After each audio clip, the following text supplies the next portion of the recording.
Welcome to the Veritas Forum, engaging university students and faculty in discussions about life's hardest questions and the relevance of Jesus Christ to all of life.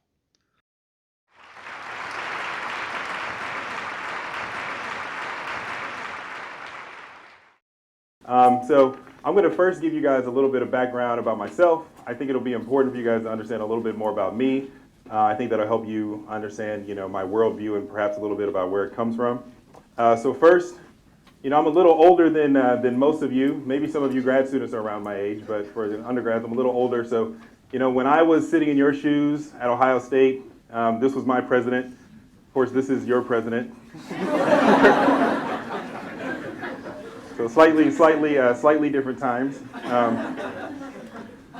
Next, this me. When I was coming out of high school, the big thing was getting an email address. Like it was like a big deal. You went to school and you got an email address. I had a Hotmail account. Now you guys have Twitter. And of course with Twitter, this invented almost a new language. Things like this. What does that mean? You only live once, and then there's this one. Anyone know that? Go ahead, make my day. I like that one. And then who knows this one? That is, pardon me, you must have mistaken me for someone who gives a damn. I don't use that one that much, but next, when I was in college, Northwest was a direction, and now Northwest is a person. This is a baby. This is a Kanye West baby named North. So lots has changed in the last 15, 20 years. So a little more about me. So first off, I'm a husband, so that's my wife, Danya. We met at Stanford. She's from Illinois, from Naperville. Went to IMSA. Any IMSA? You're like, dang, she's smart. No, yeah. So she got out of Illinois as fast as she could, but is from the area. So I'm also a dad. See little Buckeyes. He's just throwing up the H in OH. That's what that is. That's not criming. That's touchdown. Next, I'm a brother. Not that kind of brother, Well, that kind of brother too. But I also have two younger brothers who actually also went to Ohio State. So one thing I wanted to, for me, my life has been a bit of an interesting journey. I wasn't the type of person when I was sitting where you guys were who knew that I wanted to be a professor. In fact, when I was an undergrad, I told people specifically that I will not be a professor. So, how wrong I was about that. So, you might ask the question, well, how did you become a professor? For me, it starts with my brother. So that's my brother Caesar, who was in one of those last photos. And like every good story, it also starts with Ohio State football. So my younger brother Caesar, I call him younger because he's larger than me. So I can't call him little brother. So he was at a football camp at Ohio State. My dad suggested that I come down to the camp. This was my senior year. I knew I was going to Ohio State. Had no idea what I was going to major in, and so I decided to come down to Ohio State and meet some administrators. While I was there, I met this woman, Minnie McGee, who actually just retired from Ohio State after on the order of 40 years working at the university in their College of Engineering. She told me about a program they have called Preface. This Preface program was a way of integrating incoming freshmen with the engineering curriculum. As you guys know, how many engineers we have in the room? So that freshman year can be pretty painful. And so this program was designed to help you get acclimated a little more quickly. I love the program. She accepted me into the program. Actually, I came down to Ohio State on a Friday, met with her in her office, and she offered me a position in this program that started on Sunday. So I drove back home from Columbus to Cleveland. That's about 2 hours, quit my summer job, told all my friends goodbye, came right back to Ohio State, enrolled in this pre-engineering program, and that's how I became an engineer. At the time, I didn't even know what engineering was at the age of 18. So this is important for my path. While there, I got involved in NSBE, that's the National Society of Black Engineers. So NSBE was, been critical for my career, but one of the things that happened there is I met an African-American professor named Gregory Washington. There's Dr. Washington. He's actually no longer at Ohio State. He's currently Dean of Engineering at UC Irvine. But back then he was at Ohio State, and he said he came to a NSBE meeting, and he basically, from the time I think his sophomore year at NC State through finishing his PhD, he never got a B. He basically had A's, for a long time, many moons. And so he was giving us a program on academic excellence and how to do well in school. And at the end of it, he said, if you're in this room and you're a mechanical engineer, and I was planning to be a mechanical engineer, you need to get to know me. And I don't know how many people took him up on that, but I absolutely did. So I started going by his office. He learned that I was looking for a job after a few months, and as a sophomore, he brought me into his lab to start doing research. How many undergraduates here? How many of you have been involved in research on some level? So when I was, that's great. When I was an undergrad, this was a brand new thing. Like undergrads doing research it wasn't like now there are programs all over the nation for people to do research. But he had the vision to say, you should consider doing some research. Because of that, I actually wound up really liking research. Ultimately got a fellowship from the National Science Foundation to attend Stanford. So that's a picture of Stanford campus. Stanford's where I met Juan Santiago, who is an alum of aerospace engineering, PhD, here at University of Illinois. So you could say my academic grandparents are here at Illinois. While working with him, I basically had two ideas. I thought, well, I want to work in something, this was 2003, I either want to do something in micro-scale engineering, or I wanted to do something in energy. Not sure which one, I thought I would have to pick. Turned out, the summer before coming there, he got some funding from Honda, so this is a picture of a Honda fuel cell. Honda was interested in trying to figure out ways of managing liquid water in fuel cells. I'll talk a little bit more about this later, but Juan's idea was to integrate these microfluidic pumps that have no moving parts. So I was the student that got to integrate this microscale engineering with this alternative energy system. So when I accepted the admittance to Stanford, I had no idea, this project didn't even exist. But by the time I got there, it was there. That led to me getting a PhD, then ultimately becoming a professor at MIT. So I bring all this up to say, a lot of people ask, well, how do you become a professor at MIT? And clearly, I have no idea. But one thing I can say, I tried to highlight the people. People are important in your journey. I don't care what your faith view is. People are important in your journey. So the people that you're meeting at University of Illinois, lots of great people here. So, don't take them for granted. They can have a huge effect on where you will be. When this guy went to a football program at Ohio State in 1999, I had no idea that 11 years later, I'd be a professor at MIT in engineering. If you would have told me that, I would have said, you're crazy. Yeah, I said, you have crazy faith. You'd have said that. But it was true. So why did I become a professor? So that's how I became a professor. It might also be interesting in why. First is freedom. So this is a picture from Amistad. Let us free. Freedom. As an academic, you basically you have carte blanche to study anything that you can get funding and students to work on. Actually, you don't even need the students. You can get funding. The students are great if you can get them. But if you can get funding, you can work on it. And as an academic, I have a lot of days that are exciting, challenging, never boring. Do we have any faculty in the room? Yeah, so a few, I'm sure many of you can attest to the fact that your life is a lot of things. Boring is not one of them. And a lot of that is because you can shape your career and what you work on. Next, intellectual engagement, and that's related to this. I just love having my mind engaged in my work. I did a lot of internships as an undergraduate, and with very good companies, but they just didn't challenge me, not the way research did. I liked not knowing the answer. I liked, starting a problem and, it was unclear where it was going to wind up. I liked being the first, doing an experiment and knowing I'm the first person in the world who's seen this.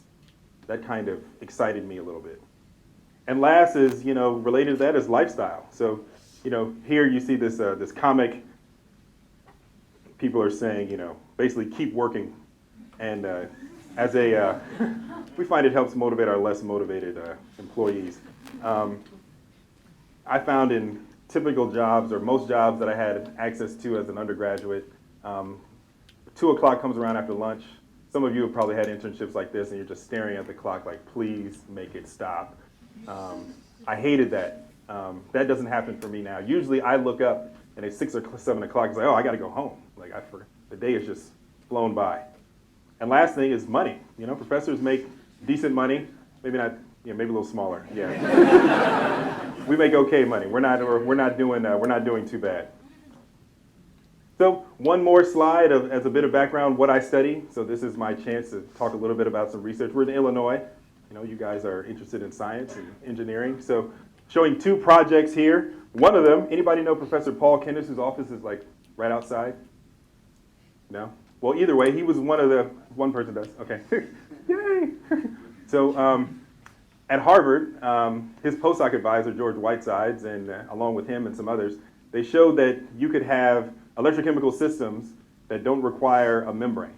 A typical electrochemical system has an ion exchange membrane to keep your reactants on the anode and cathode, or your fuel and oxidant, separate. So if you're thinking about a fuel cell that many of you might be familiar with that runs on hydrogen and air, there's typically a membrane in between them that keeps the hydrogen and air from interacting with each other and reacting in a parasitic side reaction that would lower your efficiency. The problem is that membrane is the single most expensive component in the system. So they showed that it was possible using the physics of laminar flow, so flows, non-turbulent flows, low-speed flows, that you could eliminate the membrane. One challenge, though, is that these systems, they had no membrane, and so they were potentially very cost-effective, but they didn't produce a lot of power. So we've devised a way using hydrogen and bromine chemistry to get a lot of power. So this is actually old data. Right now, we get around 1 watt per centimeter squared out of this system. This is about a factor of 2 higher than state-of-the-art hydrogen air fuel cells at room temperature. Something else we've done, and I will show this movie, so I'm going to back up, hit forward, and I want you to concentrate on what's happening here. So this droplet of water hits this porous surface, and then there are other droplets seemingly emanating from this. It almost looks like it's carbonated, right? So anyone ever had a carbonated beverage? Don't lie. Don't lie to me. Okay, that's probably most of you. Some of you are going to have a beer right after this. Some of you have probably had a beer before this. So, carbonated beverage, CO2 rises to the surface due to buoyancy. Bubbles burst, the CO2 bubbles burst. When it does, there's an excess, the surface energy has to go somewhere. It goes into kinetic energy in the form of a jet that emanates from the center of where the droplet was. That jet then breaks up into smaller droplets. So if you have a sink, right, if I were to turn on the water in this sink, if I turn it on slow enough, you see at the bottom, it's breaking up into droplets due to this Rayleigh instability. That same thing is happening here. And so the droplets that you see with your eye are the result of jets that came from bubbles on the surface, right? So these are jets that are shooting off and then they break up into droplets. And so one thing we've shown that this actually happens when water hits soil at conditions consistent with rainfall. So think of an Illinois summer. Illinois summer, very hot. Imagine a hot day and you get one of those kind of quick rains, right? If you go outside after a quick rain on the summer day, don't you smell something? Right, that smell has a name that's called petrichor. It essentially is, the name means essence of the earth, effectively. And it had been shown that this smell comes from excretions from bacteria and plants in dry weather. It was unclear how it got into the air. We think this mechanism is how it gets into the air. So if anyone's interested in that, we can talk about that later. But I just want to show a little bit about what I work on, just to give you some context of who I am as a person and a professor. But now I'd like to talk about my subject, and I titled this, What is Your Faith In? So let me get my notes up. What is your faith in? Now, I think it's important to ask this question, what is faith? Now, is it possible, some of you might have come here with this question, is it possible to be a believer in a faith system like Christianity and be a professor at a place like MIT? Does that make any sense, or am I just nuts? And so that's basically the topic of our discussion today. Isn't it incongruent? It seems like, faith asks you to believe things with no evidence, and scientists are always seeking after evidence. How can someone be a scientist and a person of faith? It seems like oil and water. My thesis is that they are not incongruent. In fact, they are intricately linked. In fact, many people who are at the frontier of science actually exercise faith. And so that's what we're going to talk about today. First, I'm going to give a definition of faith because I think it's important for us to be on the same page. I think if we ask all of you what is faith, there are probably 80 of you in here. We'd probably get 81 different answers. So let's first get on the same page so you understand when I say faith, what do I mean? Then I'll give some examples of faith in science. And then finally, I'm going to talk about a subject that perhaps you haven't explored, even if you've thought about faith, which is testing your faith. Testing your faith. So we're going to establish what is faith, faith at the frontiers of science, and then how you might go about testing your faith. So as I said, first thing, we need to get on the same page, so we have to have a working definition. So what do? You're confronted with a new topic. One of your humanities classes, they've given you a new topic to write about. What's the first thing you do to understand that topic? Google, right? So let's go to Google. Now, some of you probably came here, you Googled me, and so if you Google me, this is the type of stuff you see. Surprised my Harlem Shake video isn't higher on this list. So anyway, you go to Google, and thankfully, just like Honey Boo Boo, right, and twerking, we go to Wikipedia to learn about faith. Right, so faith actually has a Wikipedia page. And so looking at this page, according to Wikipedia, what does Wikipedia say? Wikipedia says faith is confidence or trust in a person or thing or a deity or in the doctrines or teachings of a religion. It may also be belief that is not based on proof. Now you'll notice here that faith is firstly a trust in a person or thing. Now you may not think that you have faith if you don't believe in God, but in fact all of us exercise faith all the time. From the moment we wake up to the moment we go to bed. So go to a blank slide. Now, let me give one example of this. One example of this is being a parent. Do we have any parents in the room? A couple of parents in the room. So I'm a parent of, I showed that picture earlier. I'm a parent of 2 young boys. And one of the things that happens when you become a parent is you get all these theories and things from parents, from your friends, from your grandparents about how to raise kids. Everyone has a theory on how to raise kids. I asked if we polled all 80 of you, how do you raise kids? There would probably be 85 theories on how to raise kids properly. You would disagree with yourself in some instances. A lot of that has to do with faith in the sense that you still have to do something, right? So your kids are there. You don't know exactly what's the best way to raise them, but you have to do something. And you do something, you step out largely on faith. So let me give an example. So I was speaking to a friend of mine one day, and he told me an interesting story. He says, oh, my son, he's in the greatest school. We just love his school. And so I'm intrigued. I have kids. I'm interested. Well, what's so great about this school? He says, it really brings out their creativity. So, okay, creative kids, that would be good as long as they're not too creative, but at least a little creativity is good. So what do they do? He says, well, one of the things they do is they have this rule that at home the kids are not allowed to play with single-use toys.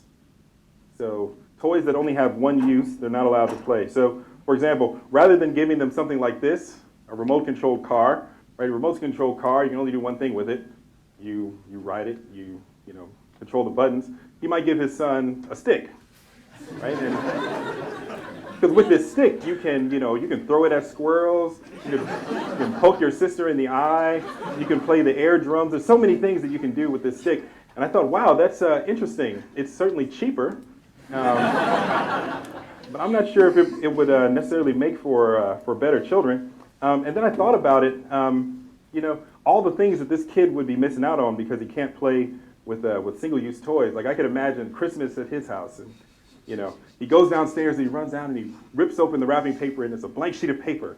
And a blank sheet of paper, he can write a story, or he can draw something, or he can eat it. So many things he can do with this blank sheet of paper. Who needs an Xbox, right? Use your creativity.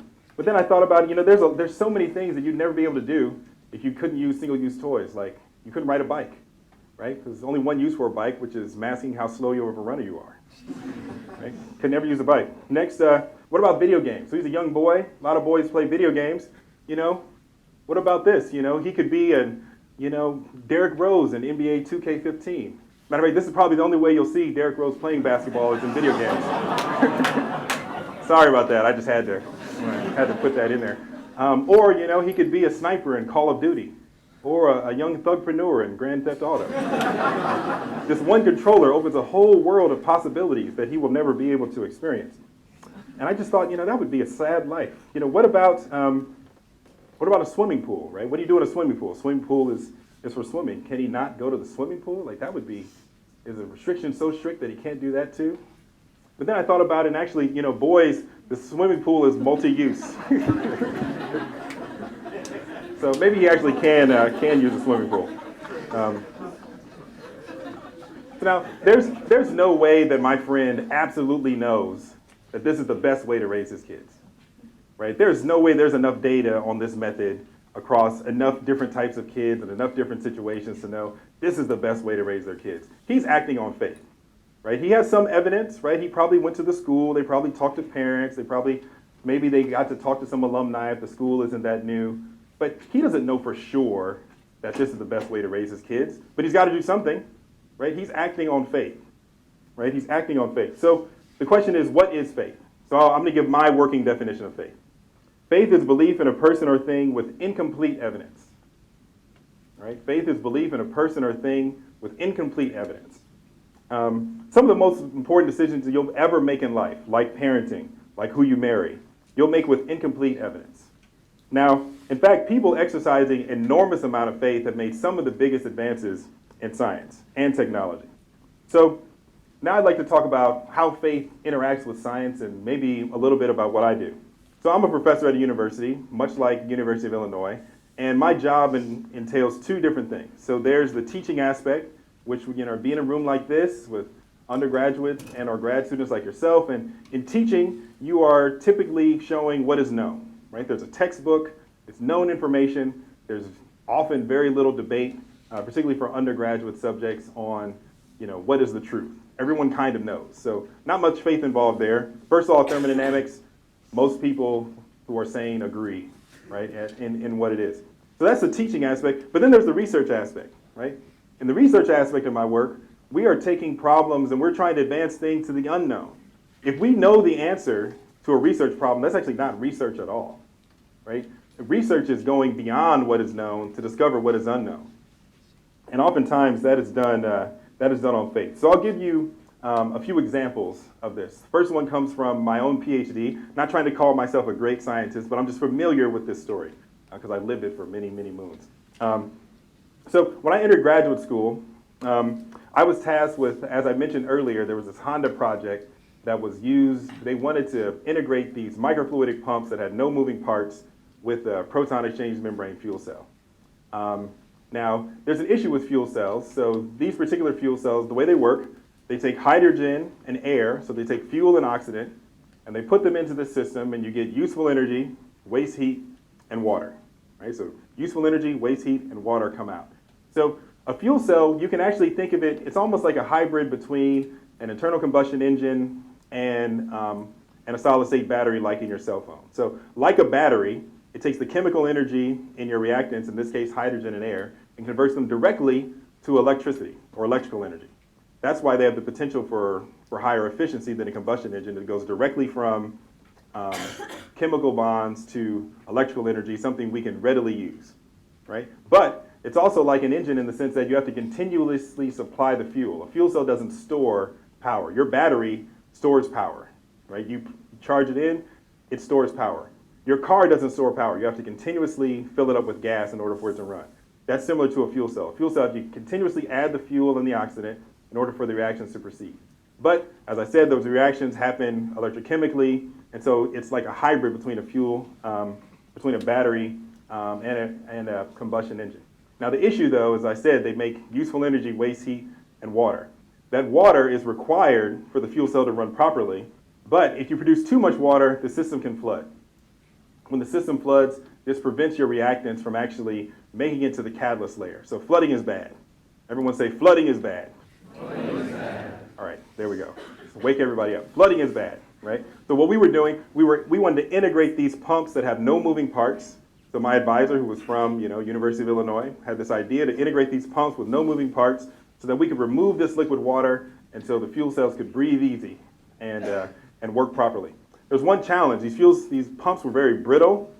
They cracked very easily, and they were very difficult to integrate with the fuel cell. So before I even got started, there were two postdocs, so not PhDs, two PhD students, two postdocs who had worked on this for several months and were unsuccessful.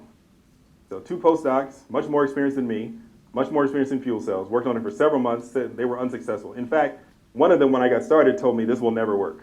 Not the things you want to hear when you're starting your PhD. I would give little faith. So I decided to go after this anyway, right? Now, what is it that might keep me going after this problem after 2 people told me it wouldn't work? That thing, I would argue, is faith. Now, after many late nights, several all-nighters, and about a year of work, we were actually able to get this thing to work.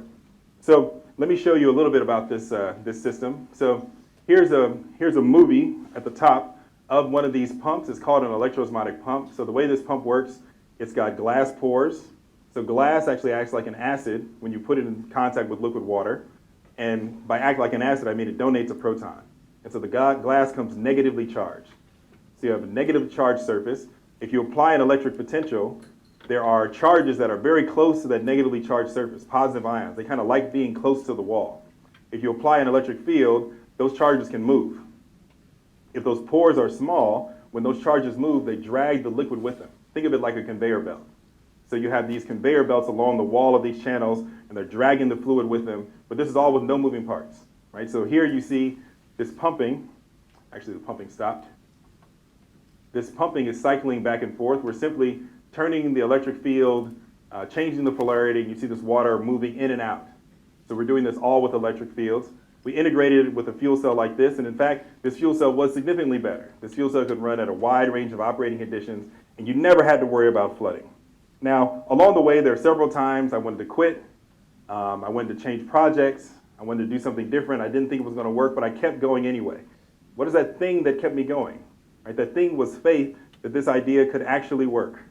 Right? Any PhD students in the room know you have to have faith that you're going to graduate one day, or you ever lose that faith that you're going to graduate, it becomes rough to be a PhD student, because it can be years. You're in your second year. It's years before it's coming, but you have to still keep working, knowing that it's coming down the line.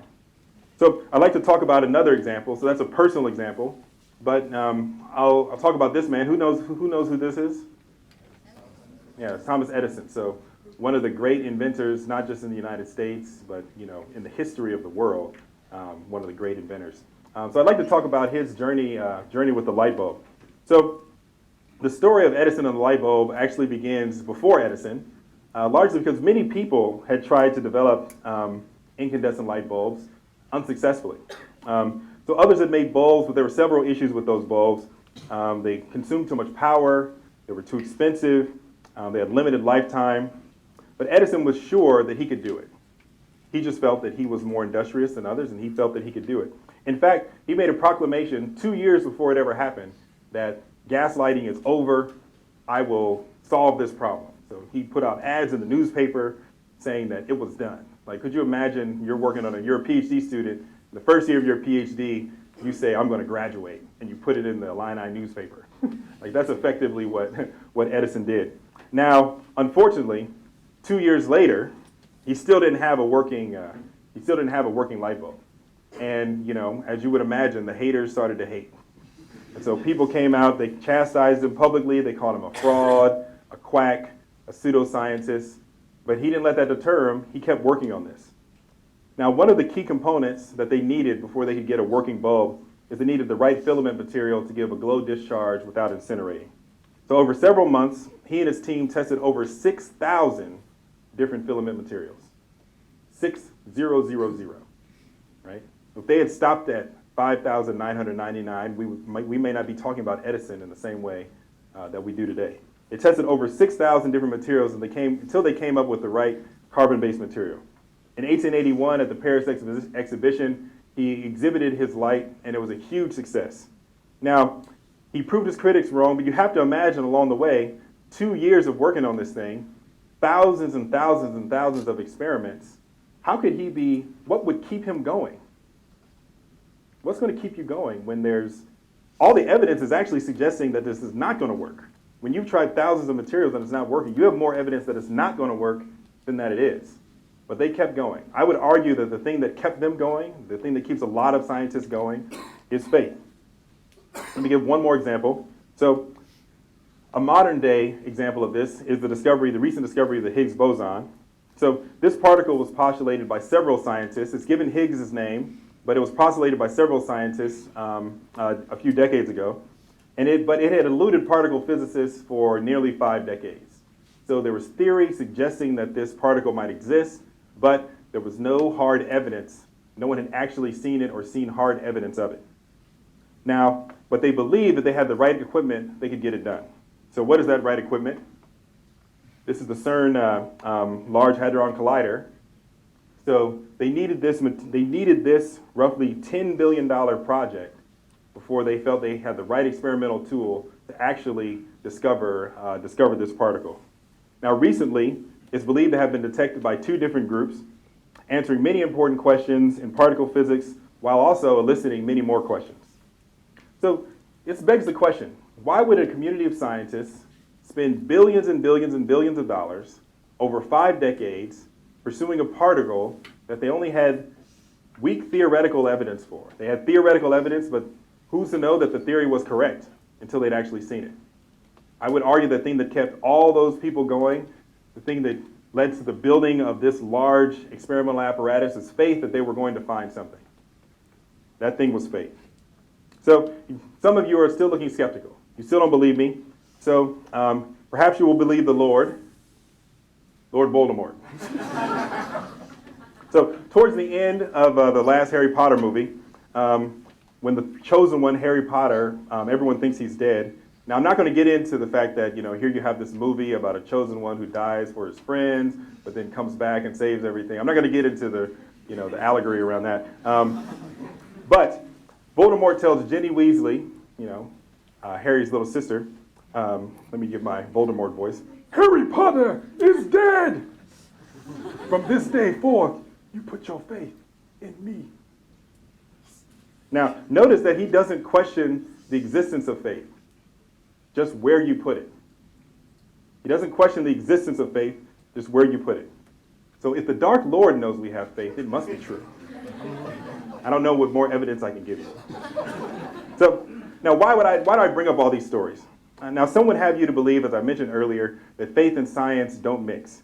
They actually mix very well. In fact, I would argue that faith is necessary for advancing science. Faith is necessary for advancing science. Now, there are many people who have applied faith, not just to their science, but also had faith in God, who were tremendous scientists. Examples include Max Planck, who was one of the fathers of quantum mechanics, George Lemaitre, who pioneered the Big Bang Theory, Francis Collins, who led the Human Genome Project. There's scores and scores of top-notch, Nobel Prize-winning scientists who had faith not just in their science, but in God. Now, if you were ever come to MIT, not in the winter, but if you were ever to come to MIT after the snow melts, I could show you a whole host of professors that have their faith not just in their science, but also in Jesus Christ. So now many people wrongly assume that what the Bible teaches you is to exercise blind faith, or faith with no evidence whatsoever. It simply isn't true. So as an example, in the book of Acts, when talking to a non-Christian leader about his faith, the Apostle Paul says this: "What I am saying is true and reasonable. The king is familiar with these things, and I can speak freely to him. I am convinced that none of this has escaped his notice because it was not done in a corner." So here Paul is being tried for words that he's been saying about the life, death, and ultimate resurrection of Jesus Christ. Right? And he's saying this just a few years after it's happened. And when he's talking to this man, he doesn't say, "Well, you just have to trust me." He says, "No, this was not done in a corner. There is evidence for this. Look at the evidence. There was CNN, Christian News Network." Right? There's evidence for this. Don't just take my word for it. You know about these things. You've heard about these things. There's raw evidence for it. Consider the evidence when you're considering my points. Right? Paul is appealing here not to his heart. He's appealing to reason. He's appealing to the fact that there's evidence for this, and you can believe it. So now the faith that I'm talking about, this faith, if you're looking for a practical example in your own life, this is very similar to the faith that you might have in people. So as an example, I'm married, right? The faith that I have in my wife, I can't tell you for sure that my wife is trustworthy. But the evidence that I have over years of being together suggests that I can trust her and trust her with my life, and I want to spend my life with her. If I waited until I had all the evidence necessary to determine if she was trustworthy, you would never get married. None of you would be here if relationships only happened when people had every last bit of information about the person that they were going to be with. So faith is necessary for not just life, it's necessary for all of our close relationships. A relationship with God is no different than a relationship in many ways with anyone else in this room. Right? You have to step out on faith. Right? When you meet a new person, you don't know if that person is nice. You don't know if that person is going to tweet about you. You don't know what that person is going to do. Right? But you have to step out in faith. So we don't live in this world where there's this group of people that employs faith. These faith people, these Christians or Jews or Muslims or people of various faith backgrounds. It's not like there's faith people and not faith people. Everyone is employing faith all the time, all throughout the day, all throughout your life. The real question is not if you have faith. The real question is, where's your faith? Right? As Voldemort said, put your faith in me. He's telling you, you have faith, put it in me. I'm asking you, I know you have faith. You have faith in something. The real question is, where is that faith? So faith is not just this religious thing that's just for some small group of people. It's really for everyone. Now, whether you thought about it or not, you have faith in a great many things. Right? Some of you came having faith that there would be food after this program. Right? You're a little hungry right now, and I can tell you there are cookies, assuming there's no one who's going out there and selling them. Right? You have faith in the University of Illinois. Right? You have faith that going through this program, the rigor of your degree will lead to something afterwards. So you place your faith and your money and a lot of your time in the University of Illinois. Maybe you have faith in the government. You have faith in the government of the United States to protect you and to provide safety and opportunity and shelter. You have faith in a great many things. Now, if you're curious about where your faith or where your deepest faith is, I can give you a hint. Look for the things you hope for, and look for your fears. Look for the things you hope for, and look for your fears. Are you hoping to get a job after graduation? Perhaps your faith is in finances and in money for your security. Are you fearful of being alone? Perhaps your faith is in human relationships. Look for your hopes and your fears. They will point you to where your faith is. Now, my last point, I suggest you identify where you've put your faith in your life. And once you've identified it, you need to examine it and you need to test it. And I believe you can test your faith much like you could test a scientific hypothesis. Now, one of the great things about this is that in the case of your faith, life provides all of the tests that you will ever need to determine if your faith is in the right place. Now, if you ask me, where's my faith? My faith is in Jesus Christ. But my faith hasn't always been there. I didn't grow up in the church. I didn't grow up as a Christian. I actually became a Christian as a freshman in college through a roommate. This roommate that I met, I was intrigued by his life and started attending church with him. And his life really challenged my worldview, the things that I was resting my life on. And so I changed my worldview and became someone who had faith in Christ. But that faith has definitely been tested. Now, for me, that test came on a specific day, and specific day and a specific time. It was June 10th, 2010. It was a Thursday. Now, I was in California for a business trip. I had just started my job at MIT as a professor. I was about 6 months in. And I was pretty excited. I went to Stanford for graduate school. I was excited to meet, some of my old friends from grad school, see my advisor, see some of my old friends. At around 2 p.m., I got a call from my brother-in-law. Now, that's not an odd thing, except for the fact that, we were on reasonable terms, but he just didn't call me very often. So I was curious when I see, his number pop up. And it turns out that this was a very special call. He was calling me to tell me that my sister, shown here, so this is me about 5 years ago. This is me and my sister, and this is my sister a little later in life, that my sister, 35 years old, married, 2 children, was dead. He's calling me to tell me that my sister was dead. I never got a call, your sister's sick. She went into the hospital that day. She was gone by the afternoon. They didn't even know what happened by the time she died. She died of something called infective endocarditis, which is where if you have a defect in your heart, It can lead to an infection by certain bacteria. Those bacteria clot with platelets and form dangerous vegetations that can lead to sepsis. Even in the United States, if you get sepsis, roughly 50% of people with sepsis die, even in the United States. That's the same mortality rate as Ebola. This is what my sister had. Now, it's really easy to say you have faith in something. It's easy to say you have faith in science, or faith in Jesus, or faith in wherever your faith is when things are going well, right? When you're getting a job offer, when you're making money, and you've got nice relationships. What does your faith do when you have to call your parents and tell them that their firstborn daughter is dead? Because that's what I had to do. Right? Those next months were some of the toughest in my life. My wife was pregnant, and it was really tough for me to reconcile the fact that my kids were never going to meet my sister. They were never going to meet their aunt. Now, I had a lot of questions along the way. A lot of questions, and I imagine some of you have been through situations like this, and you've had some of those same questions. Questions like, why did this happen? Was this punishment for something that I'd done? Will this pain ever go away? Now, I have to confess, I had a lot of why questions and lots of tear-filled nights. And most of those why questions were actually never answered. Why it happened, I never got answers to why. But through my faith in Christ, I got something better. Through my faith in Christ, I know why not. I know it's not because God doesn't love me. Because God sent his son, right? This week, it's Easter. Some of you may be familiar with Easter, but what is Easter celebrating? Easter is celebrating God sending his son to die for us so that we wouldn't have to die.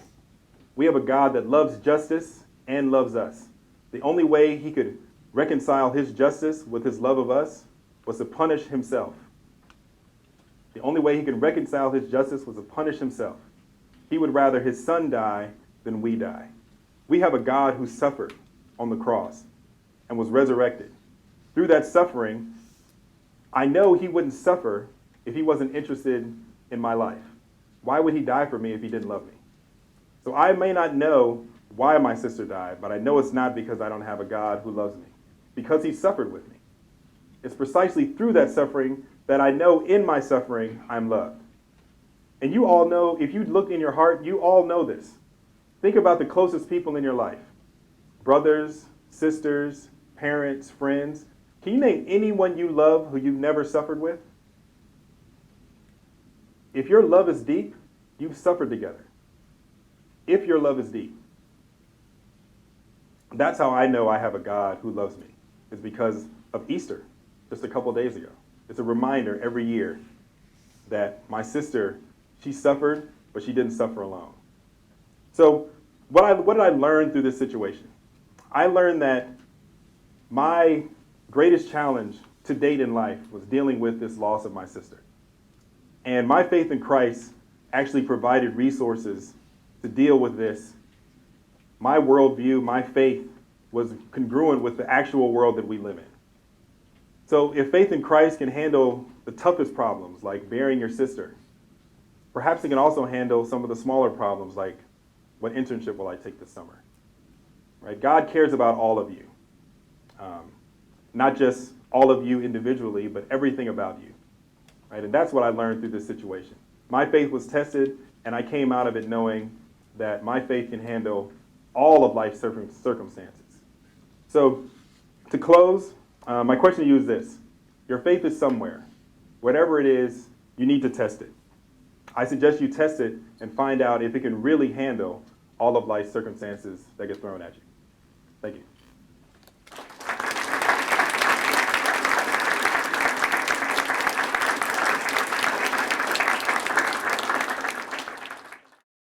So I guess one of the first questions would be, as far as whenever you get to the point as looking at faith and evidence, is there a time that you describe that there's enough evidence, or that you have enough evidence that you take it, this portion with faith and this portion with evidence, or how do you deal with those two extremes?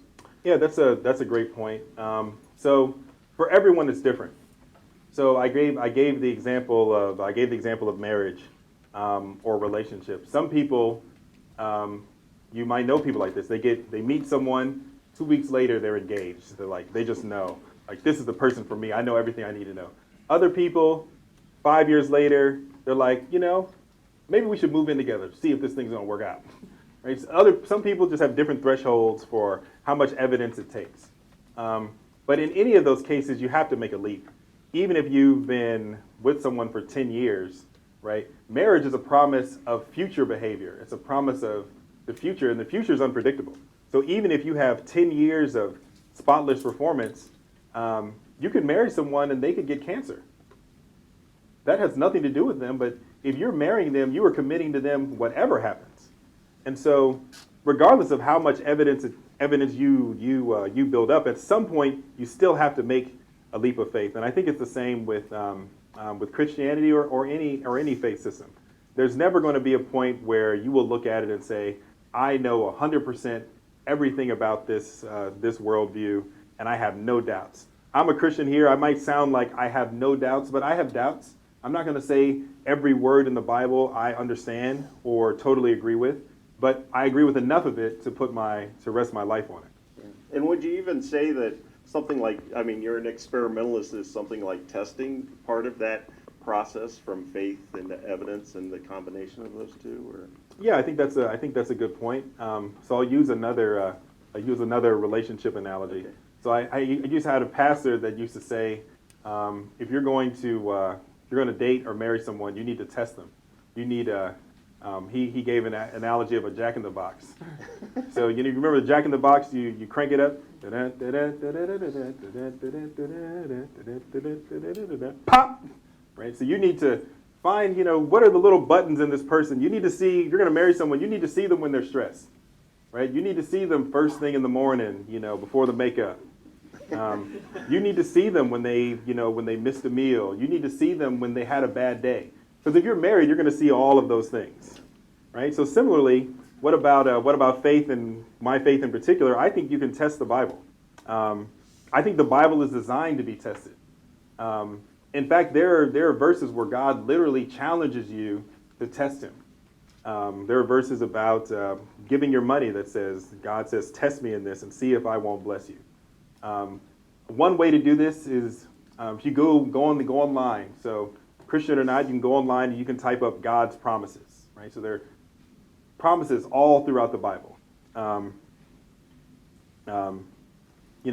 me think of one. One of them is something to the effect of, do not be anxious about anything, but in everything, through prayer and petition, with thanksgiving, present your requests to God, and the peace of God, which transcends all understanding, will guard your hearts and minds in Christ Jesus.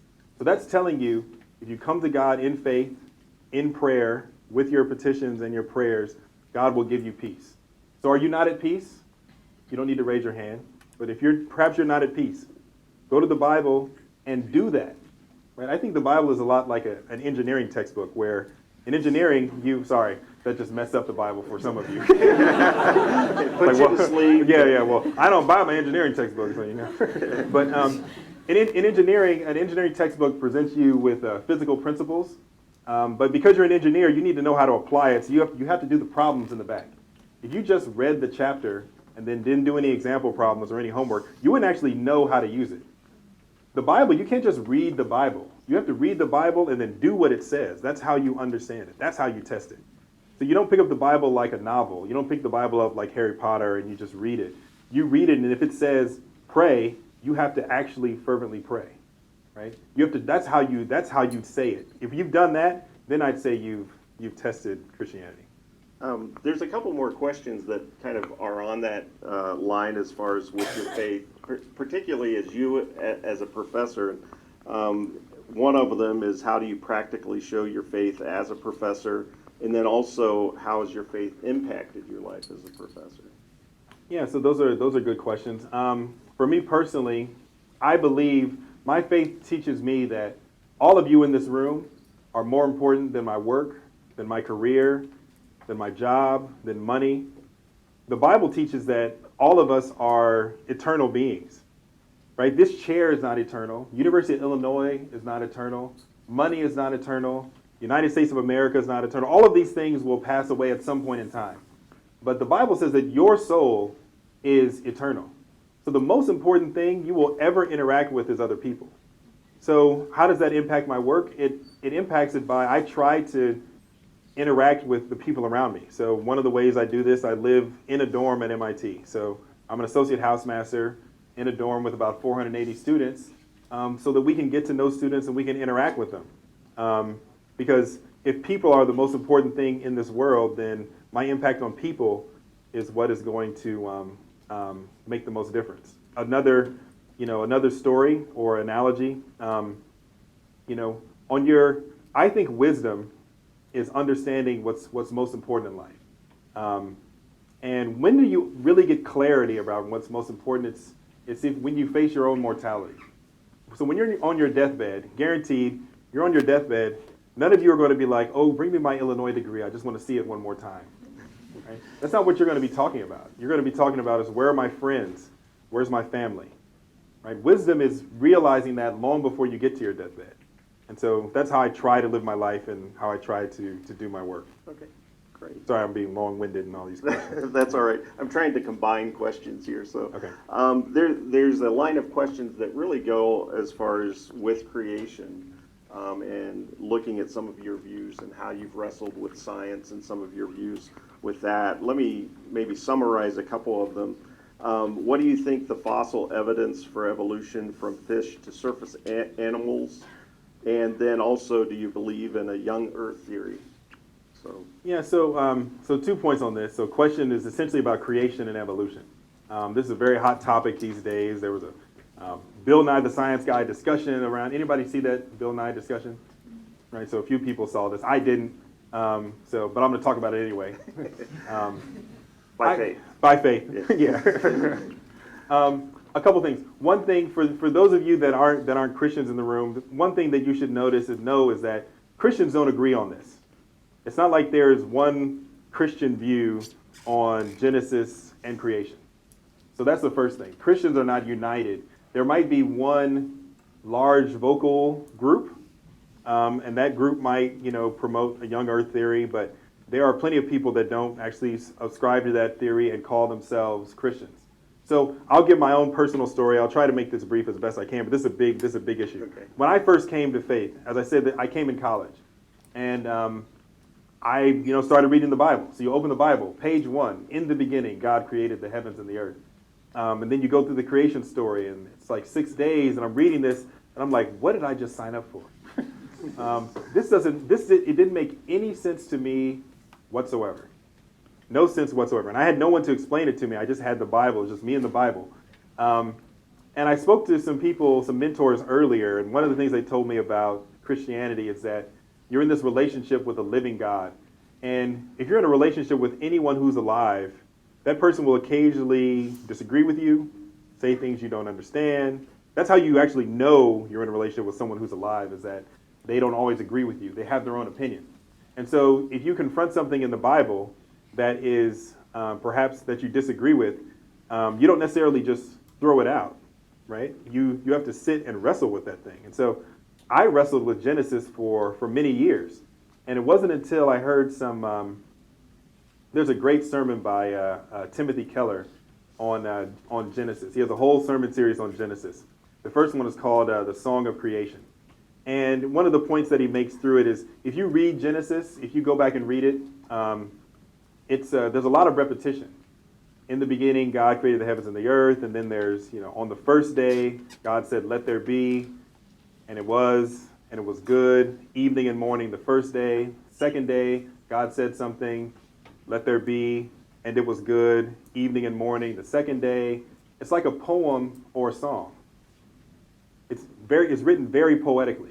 Now, if you were to listen to a song, you wouldn't necessarily, like if you listen to a love song might say, your eyes are like the stars in the heavens, right?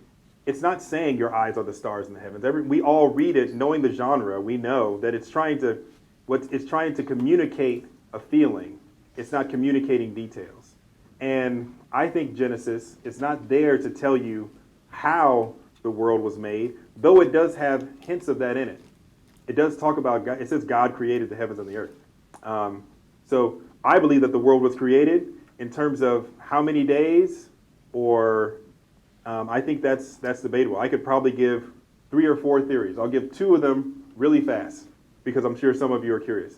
One thing I've read, depending on how you interpret it, when it says the first day, some have interpreted it as not saying the first day, but day 1. And then it goes to the next round of events, and it says day 2. So it's not necessarily days that are necessarily sequential, but the first day this happened, and then there's another creation day and something else happens. And if it's day 1, then day 2, it's not necessarily the case that this was a week. It could have been 6 independent days spread out over some amount of time that led to creation. And even when you read it, it says, in the beginning, God created the heavens and the earth. And then it says, on the first day, let there be light. But God created the heavens and the earth, and then later there's light. So how much time is there between God creating the heavens and the earth and then the let there be light?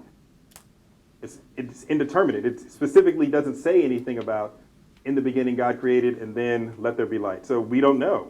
This is one theory. There's another theory that actually uses relativity. So I heard someone argue that you could actually make an argument that the 6 days were literal 24-hour days from God's perspective that could have been millions or billions of years from Earth perspective.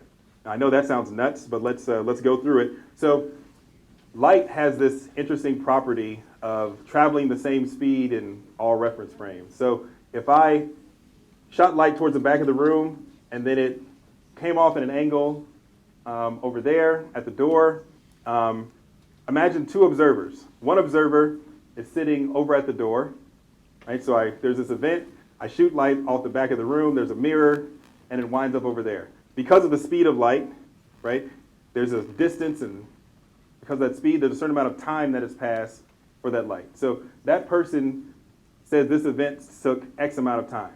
Now someone else is flying by on a spaceship, and they're moving very quickly, and when I shoot the light here, they're standing here, and when the light gets to that door, they are at the door. So to them, it looks like the light just went back and forth. Right? So the distance is different to this observer, but the speed of light is the same. So these 2 people observe the exact same event, but the amount of time that traverse is different for the 2 observers. So what if God's day, 24-hour day, was from his perspective? There's evidence of this. If you read the first 5 days, God is not actually talked about as being in creation. It's not until he creates man and puts his spirit into man that he enters into creation, earthly creation. And so what if the first 5 days are days from God's perspective, but that are, from our perspective, could still be millions of years at the exact same time, depending on your point of view?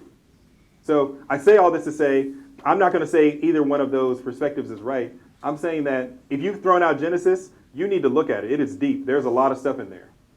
And so I think a lot of people have looked at it and just discounted it. And there is a lot in there that could actually easily lead to a worldview that is congruent with scientific evidence and what the Bible actually says. So sorry for the long-winded answer, but that's all right. Creation is one of those big things. So yeah. So there was actually several questions, and we'll kind of turn it to another topic here, and that's basically how you experience your faith and how you experience God. And I'll put both of these questions kind of together. Have you had tangible experiences of God, for example, hearing his voice? And then also, does experience always constitute sound evidence for something? Okay, great question. So I'm going to say a story at the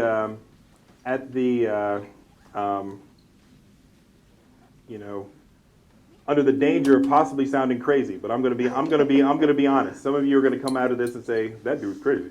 But I was trying to decide where I wanted to go to graduate school. So I got into MIT, Stanford, Berkeley, pretty good places, trying to figure out where I'm going to go. Had funding. I had the NSF fellowship, so funding wasn't an issue. I'm visiting Stanford a couple days before you have to make your decision. In fact, so today is April 7th, 2015, and so this was April of 2003. So 12 years ago, almost exactly. Had no idea where I wanted to go. And so I'm an engineer. What do? What does the evidence say? So I made a spreadsheet. Right? I made one of those trusty spreadsheets. And I had, several axes on this spreadsheet. There's location and prestige and potential research mentors that I'd work with, and weather, and there were like 10 things. There were like 10 things that I came up with, and I weighted them. Right, so some of them were more important than others. Then I gave each school a weighting out of 10. They came out 87, 87, 88. So it didn't help at all. And so now I'm back to square one. And so I recall sitting outside of one of the libraries at Stanford, really kind of agonizing over this decision. Where am I going to go? And all of a sudden, I feel a very, very strong pain in my stomach, strong enough that I need to sit down. I'm standing up, and I need to sit down. And a voice in my head, I'm not going to say if it was God, but it was a voice. It was spoken to me. Could have just been me, but a voice in my head said, just come here, it'll be all right. Just come here, it'll be all right. So I went to Stanford. Now, when I made that decision, I didn't know my wife was at Stanford. I'm sure that was part of the reason why I went. When I made that decision, I didn't know this project with fuel cells and microfluidic pumps was at Stanford. I'm sure that was part of the reason. I think God influenced me to go. You can say, well, that voice was just in your head. It wasn't an audible sound. So like, I wouldn't have expected people next to me to say, what was that? You should go to Stanford. It was absolutely in my head. But if God is the God of the universe, why couldn't he speak to me like that? Why is that not plausible? So particularly looking back now at how it turned out, I'm sitting here in this room because I said yes to that. I wouldn't be a professor here right now if I hadn't said yes to that voice. So now that's the only time in my life I've ever experienced something like that. So it's not something that happens all the time, but that was pretty clear. And to me, the evidence suggests, man, this God is real. He cares about me. He has a plan for me. So I'll stop there. Thanks. You guys now think I'm sufficiently crazy. No, everyone at Illinois, that's how we get them to come here. So. Very common. Let's see. So there's a couple of them, too, about how you share your faith. Particular, we have these two questions. One is, how do you deal with criticism from your peers who try to use their knowledge of science to challenge your views from people of science? And then also, how do you share the gospel then with your friends? Okay, so maybe I'll answer the second question first. Okay. So how do you share the gospel with friends? I think that's an interesting question, particularly the way it was phrased. I almost exclusively share the gospel with friends. So personally, I believe that you should have a relationship with someone, or at least attempt to. Like if I'm going to tell you, change your life, right? I mean, why would you? None of you are going to change your life based on anything that I've said today. If your life is going to change, it's going to be the person sitting next to you. It's not going to be me. Or maybe if we talk afterwards, if we build up a relationship, maybe this talk today might spark something, but none of you are going to change your life based on a 45-minute talk and a PowerPoint and some cookies. It's going to take more. It's going to take more than that. So for me, I look at evangelism as relationship. So I try to have broad relationships. Not all my friends are Christians, deliberately. Because one, if all my friends were Christians, that'd be a pretty boring life. A lot of awesome people who are not Christians, many awesome people. And so I think in terms of sharing my faith, I try to share it through relationships. So I don't, I'm not on the street on a soapbox, telling me you're going to hell or nothing like that at all. I share with my friends, and usually the way it goes is someone will ask me a question or there will be an experience and I'll share. I'll give an example. Any of you guys remember the Boston Marathon bombing? So that was very close to MIT. I was in my office. When the bombs went off, my window shook. I didn't know what was going on. It was only a mile from my office. As you know, Boston was on lockdown for a couple of days as they were trying to catch the guys later in the week. And so the first day it happened, I live in a dorm with about 480 undergraduate students, and we said, there are probably some students who are affected by this. I'm just going to open my door. So we opened our door, and two young women came in shortly after, and they just sat on the couch and they started crying. They didn't say anything to us. They just sat down and started crying. And we started talking to them, and we came to realize they had been down there. They were right there and had just left. And they couldn't understand, how could we live in this world where people would just randomly attack men, women, children for what? How could we live in a world like this? And for me, how do I address issues like that is through my faith. So in that instance, I shared my faith because that's how I deal with that question.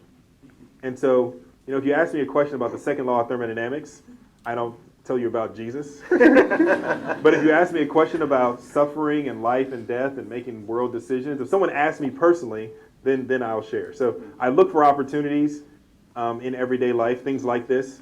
And then I also look to do it with friends, people I have a relationship with. I guess I didn't even answer the first question. The first question about criticism. Yeah, I guess, how do you deal with criticism from your peers who try to use their knowledge of science to challenge your views? I haven't seen a lot of it. I mean, I've certainly had discussions with people that disagree, but for the most part, it's respectful. And we can disagree. I wasn't always a Christian, so who am I to judge? So I have no problem disagreeing. I haven't really had a big issue with colleagues or with anyone criticizing me or my worldview. Most of the people that I deal with are quite respectful. We can have a discussion and we can agree to disagree, and then we'll go out to lunch. Great. And then there was another question too that looked at really aspects of faith, and this one was, what is the relationship between faith and emotion? So how does emotion come to play in your faith? Yeah, that's a good question. I think not to beat the relationship analogy to death, but I think it's relevant. If you want to make a wise choice about a spouse, you have to engage your heart and your mind. If you just date someone who only makes logical sense, well, he's tall, he's going to be an electrical engineer from Illinois, so he will make money. He's attractive, my parents will like him, I should marry him. If your heart isn't in it, that is not going to be a very good relationship, even though intellectually, right, you might agree. Conversely, if your heart is the only thing in it, but he happens to be a drug dealer and and he doesn't have the best hygiene habits, if you totally disengage your mind, you will also make a bad decision. And so I think similarly, the Bible says explicitly to love God with your heart, your soul, and your mind. And I think for a lot of people, they look at faith and they think, oh, well, you guys only have your heart engaged. No, my mind is very engaged.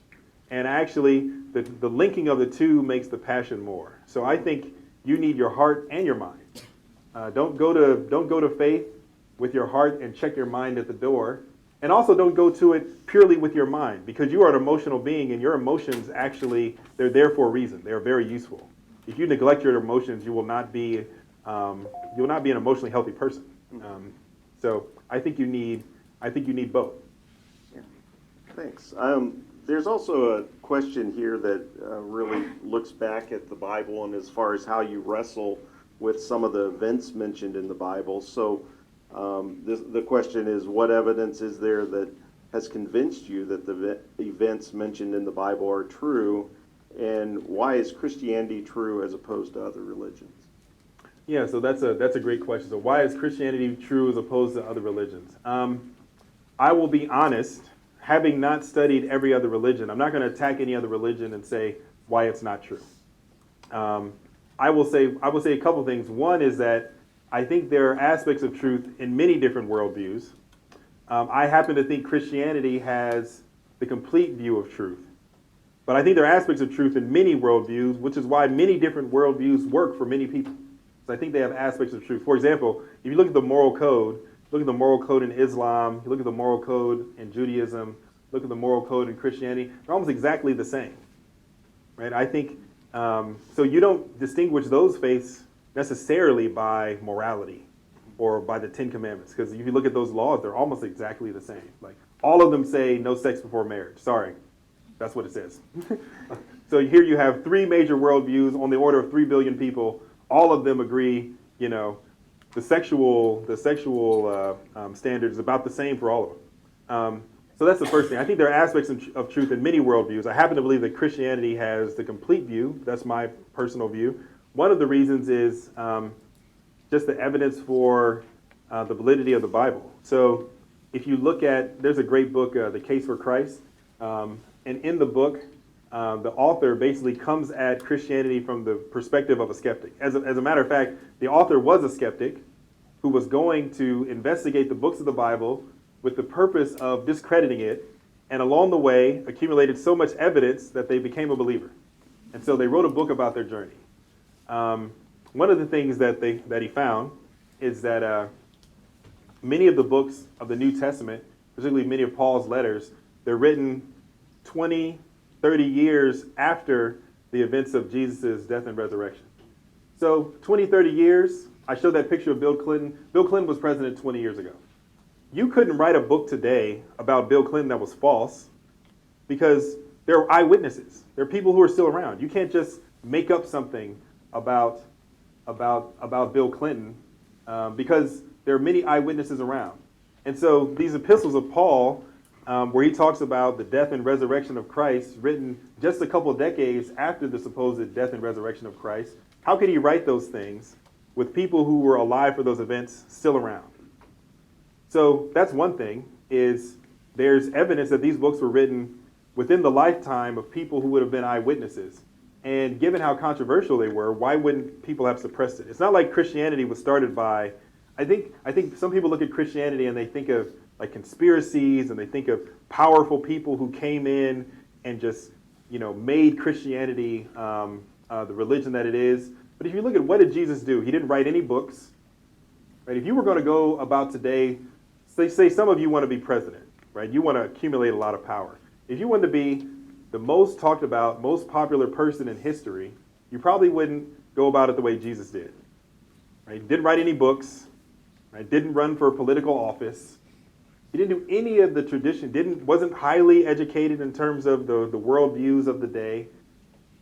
He didn't go about it in a worldly perspective. Yet he instilled more books, more people. He's the most influential person in history. And I believe the reason for that is because the events of the Bible actually happened. Right? If one of you died and resurrected, that would change all of our lives. Right? And I think the reason for the explosion of Christianity, the only logical reason, is that this thing actually happened. And that's why people's lives were changed. And that's why Christianity became popular, is because it was built on this fundamental truth, not on how people felt about it. It wasn't, oh, this is a cool story. It was, wow, this actually happened. Now you have to deal with it. And the next question is kind of related to that, and that is, how would you suggest or encourage others to critically examine their worldviews and where their faith lies? Yeah, so I alluded to this a little bit earlier. I think you need to look at your life, and you need to look at your life honestly. Does your worldview really address everything about you? And when I say everything, that's heart, soul, and mind. I know some people want to make this a purely academic exercise, but I think your heart has to be engaged. Even going back to science, many of the people who are the most successful in science are very passionate about it. They love it. Their heart is engaged. So engage your heart and your mind. Does your worldview tackle, one, all the experiences that you've had in life, two, everything that you see around you? I think one question that every worldview struggles with is suffering. Every worldview struggles with suffering. Order 7,000 people or so dead from Ebola. Terrorism. There is so much suffering and seemingly senseless violence. This is one question that every worldview has to tackle. As I mentioned, Christianity gives me tools for reconciling all of these terrible things. Not going to say I like them, but it gives an explanation for them and actually gives hope, hope for the future. Can your worldview deal with that? That's the toughest question, I think, in our existence. How do you deal with suffering? Put your worldview up to that. Does it satisfy your heart and your mind?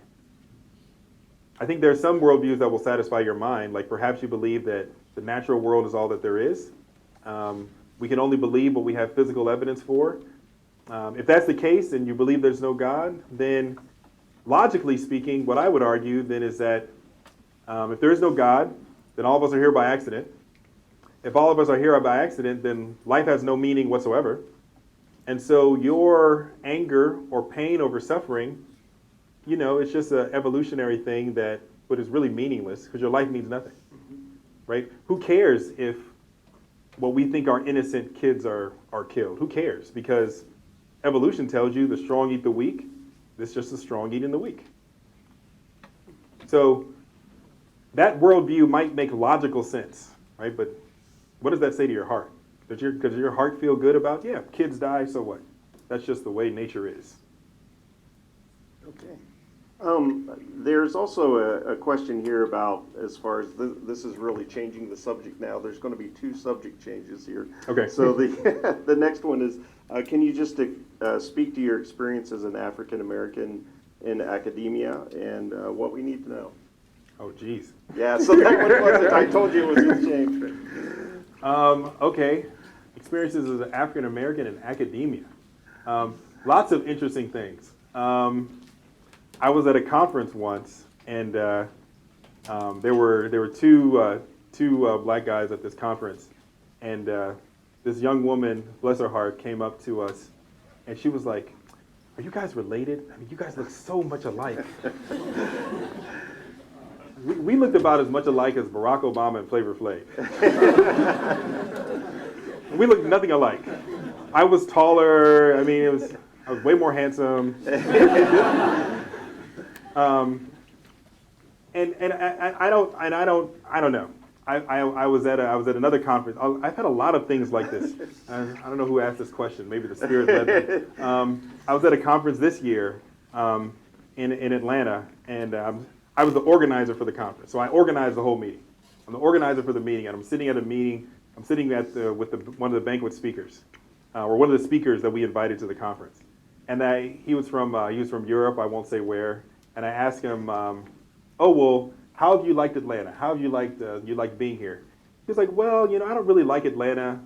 Like you go out at night, there's not much to do, and there's just a bunch of Negroes outside panhandling." Like, really? Well, new subject.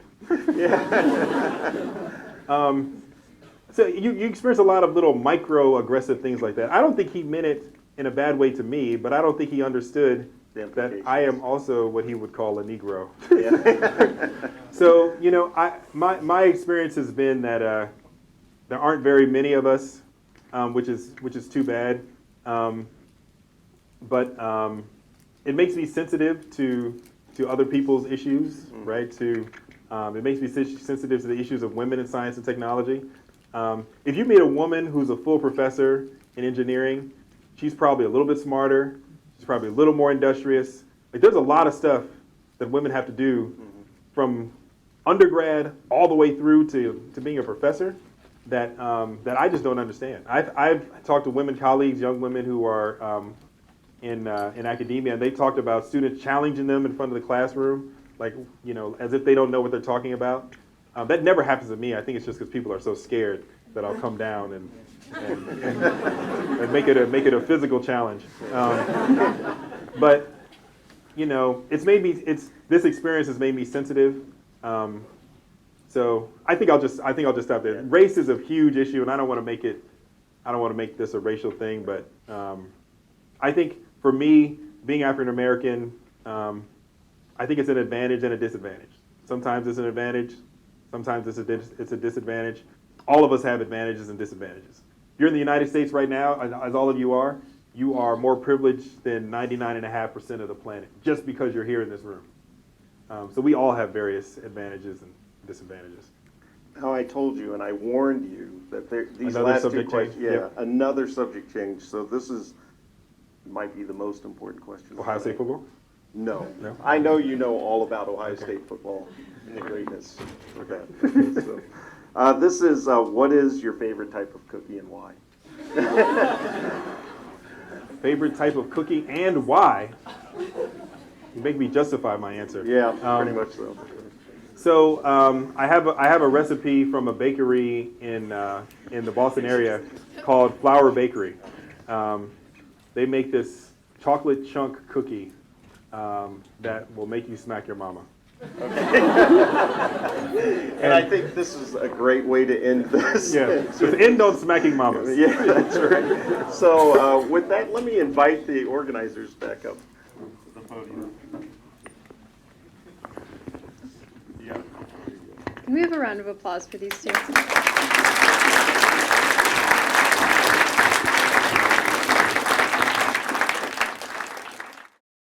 For more information about the Veritas Forum, including additional recordings and a calendar of upcoming events, please visit our website at veritas.org.